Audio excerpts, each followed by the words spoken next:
So Alice, if a group is going to set up a community foundation, what sort of structure do we need to be exploring?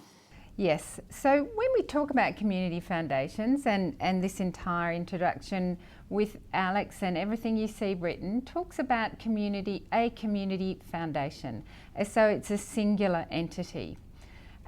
When you actually look at the structure, it generally consists of two entities: a company limited by guarantee, which is charitable and is active in the community carrying out charitable purposes, as well as making grants for charitable organisations within your community. But the other entity sitting underneath that is a trust. And the company will be trustee of that trust. And it's that trust which is the public ancillary fund, which is your tax deductible or DGR entity. When you look at marketing brochures of other community foundations, it will just talk about the community foundation as though it's one entity. But it's really important when you're setting up the community foundation for you and the board to be across the fact that they're two separate entities and they have two separate roles with separate compliance requirements.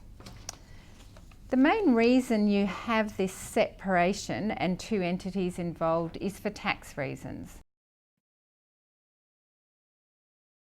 So Stanley Stone Foundation is a company limited by guarantee, and under that we run three trusts: a public fund, an open fund, which is effectively a charitable trust, as well as an educational scholarship fund. The structure that the Marysville and Triangle Community Foundation has in place is a public company limited by guarantee, and that company is the trustee of the Marysville and Triangle Community Foundation Trust. That's a charitable trust. At the moment, we don't have other funds set up through the public company, but we aim to expand in the future when we start our fundraising and we can accept donations and bequests. We went with the structure of a company as trustee for a public fund to give people the opportunity to make tax-deductible donations through the public fund, but also to cater for those people who didn't need a tax donation and to cater for business sponsorships. But what I want to do, because it is so important in understanding both the structure and the compliance around a community foundation, is just give you a brief overview of the tax concessions that are relevant in the community charitable sector. In order to understand, though, the tax concessions, you need to look at this DGR status as completely separate from the charitable status.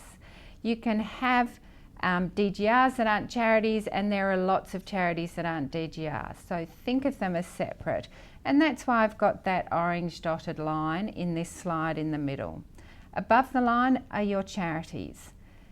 To be a charity now, you need to be registered with the ACNC. And then the ATO will give you the tax concessions relating to charitable status. The company in the structure for community foundation is the charitable entity. That is a lot more flexible and covers a lot more activities. It is able then to carry out its own charitable purposes, connecting people in the community, as we talked about, identifying the needs, and also making grants to charitable organisations.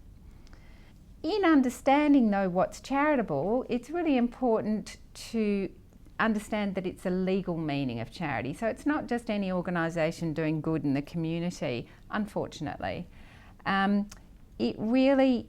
It perhaps is most helpful to understand some of the things that are not charitable. And the things that are not charitable include sport. So sports for sport's sake, funding sporting clubs is something that a community foundation won't be able to do.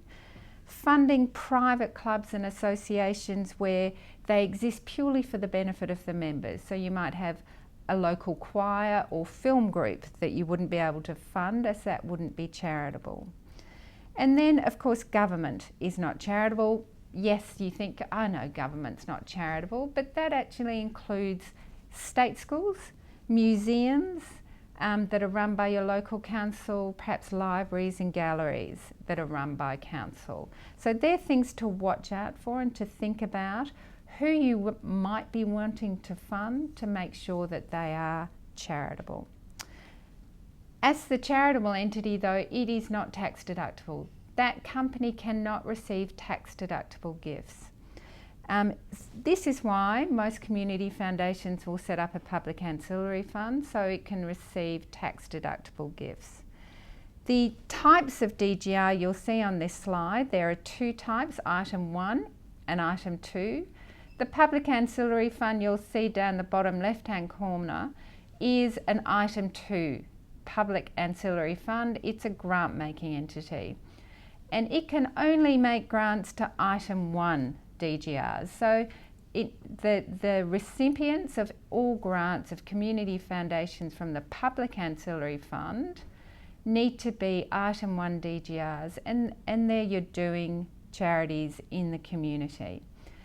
You can check on the Australian Business Register, the ABR, what type of DGR you're dealing with. And it is worth checking also at the outset as to how many DGRs might be in your area, because in rural and regional areas sometimes there are not many item 1 DGRs, and you can certainly search the ABR by postcode. But the most important thing, I guess, in that overview is understanding that there are different requirements for the different entities.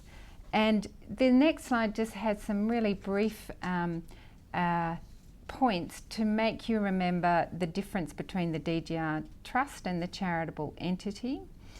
You do need to run them separately. The company is the trustee of the trust, so the board is actually the same, but it needs to think that yes, I'm running a company on one hand and a trust on the other hand. The activities will be different. The charitable entity will be more active and be able to give to more entities. The DGR trust can only fundraise and make grants, invest the money obviously, and make grants to item 1 DGRs. So when you're thinking about where your money's coming from, the money that comes from any source other than tax deductible donations should go into the company, because that can be used in a much broader manner.